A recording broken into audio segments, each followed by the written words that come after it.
Boa tarde, meus alunos do nono ano. Estou aqui, professora Cíntia, professora de arte agora, aula de arte, para a gente ter a nossa primeira aula de arte de modo diferenciado. Eu aqui na minha casa e você aí na sua casa, certo?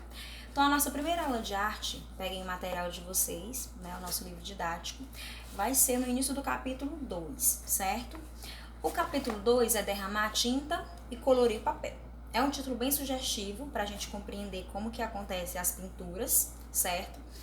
E é um título também que trabalha as maneiras de pintar, os tipos de tinta, suporte, qual tema na pintura a gente pode usar, como que os artistas eles fazem para pintar suas obras. E nesse primeiro capítulo, na verdade nesse capítulo 2, na primeira página, desculpem, nós temos duas obras do artista Pollock, Jackson Pollock. Jackson Pollock, ele era um artista que pintava de uma maneira diferente, né? Ao invés de ele usar um cavalete para colocar a tela e realizar sua pintura, ele pintava suas obras com a tela no chão, jogando a tinta. Você já deve ter visto isso. Hoje é uma maneira muito colocada nos meios digitais. Na internet a gente vê muita gente fazendo esse tipo de pintura. É uma pintura livre. Geralmente, eles nem sabem como que vai ficar o final da pintura, porque eles não têm um certo planejamento, porque é algo improvisado. Nessas pinturas improvisadas, eles buscam retratar sentimentos e emoções, né? Expressar sentimentos e emoções. E era isso que Pollock fazia. E aí no livro de vocês tem duas obras de Pollock para vocês analisarem. A primeira é um selo impresso, lá dos Estados Unidos, feito por Pollock. Ele foi dedicado aos expressionistas abstratos, então observem aí que se a gente olhar, para a gente analisar, existe uma grande dificuldade, porque é uma obra abstrata, e as obras abstratas, vocês sabem, elas não representam as figuras exatamente como na realidade, né? É a realidade própria do artista. E a outra que a gente está vendo aí são pessoas analisando uma obra de Pollock, né, que está lá no Museu de Arte Moderna de Nova York, né, nos Estados Unidos. E a gente está vendo o quê? Que ele se expressou de maneira única, de individual. E nós temos aí expressionista a obra também, e com a característica de abstracionismo. São linhas, você percebe que a tinta parece que vai e volta, parece que ele usa uma linha contínua, né? Exatamente assim que ele fazia, porque ele colocava a obra no chão. Então, no chão ele ia jogando as pinceladas e fazia esse movimento de linha. Tanto que esse movimento ganhou força nos Estados Unidos e em Nova York, que surgiu um movimento artístico lá, chamado Escola de Nova York, ou Expressionismo Americano, que no caso é de Nova York, certo? Isso lá na década de 40, né? Há um tempão. E aí a gente pode perceber que uma característica desse movimento era realmente as expressões humanas, né? A expressão de sentimentos através das obras de arte. O que a gente percebe é que eles não tinham nenhuma necessidade de ir com o padrão artístico até então. O que seria um padrão artístico? Representar uma obra figurativa, uma obra no cavalete para você pintar com pinceladas bem marcadinhas, representando realmente a realidade. Eles fazem algo diferente e inovador.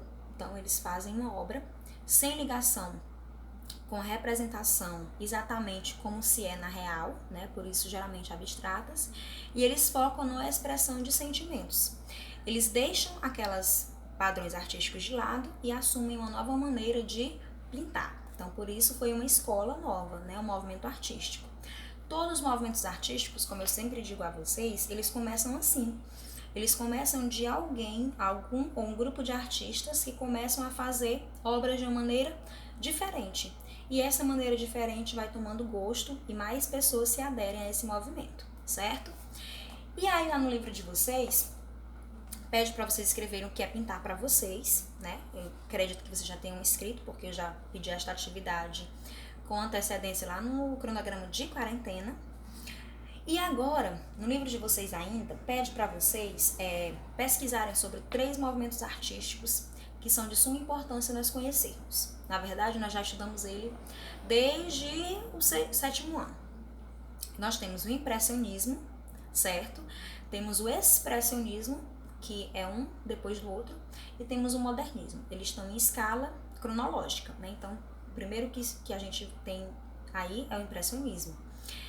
Esse impressionismo, ele é aquele movimento artístico liderado por Claude Monet, que eu falava para vocês que eles pintavam ao ar livre, né? Eles pintavam a impressão que eles tinham da paisagem que viam, então geralmente o tema é paisagem. Lá no expressionismo é expressão de sentimento e emoção. Então nós temos lá Frida Kahlo, que foi colocada como expressionista. Nós temos obras de Eddie Vermeer, como O Grito, expressionista. Nós temos também esculturas expressionistas, certo? Então, foco aí é tirar o sentimento de dentro e colocar numa obra de arte. E o modernismo, que chegou com muita força aqui no Brasil após a Semana da Arte Moderna de 1922, que teve uma revolução tanto na arte quanto na literatura, certo? Então, nós vamos pesquisar sobre esses 3 movimentos artísticos. O que vocês irão fazer? Lá no livro tem 3 perguntas que são primordiais vocês responderem. Ao responder essas 3 perguntas, vocês vão ter resumido todo o movimento artístico, certo? Não precisa escrever um texto para cada pergunta, você pode ser simplificado, né? Simplificado não significa escrever coisas tão poucas que não tragam informação pra gente, certo? Simplificado significa você pegar as informações e resumi-las, deixando os fatos mais importantes. Então, você vai pesquisar sobre o impressionismo, expressionismo e modernismo. O que você vai responder? Primeiro, qual é o objetivo do estilo? Cada estilo tem um objetivo. Qual é o objetivo do estilo? Segunda, por que ele tem esse nome? Porque todos eles têm um motivo de receber essa nomeação. E terceiro, características que você acha importante desse movimento, certo? Que características você destacaria nas pinturas desse estilo, certo? Então, você vai escolher características dessas pinturas.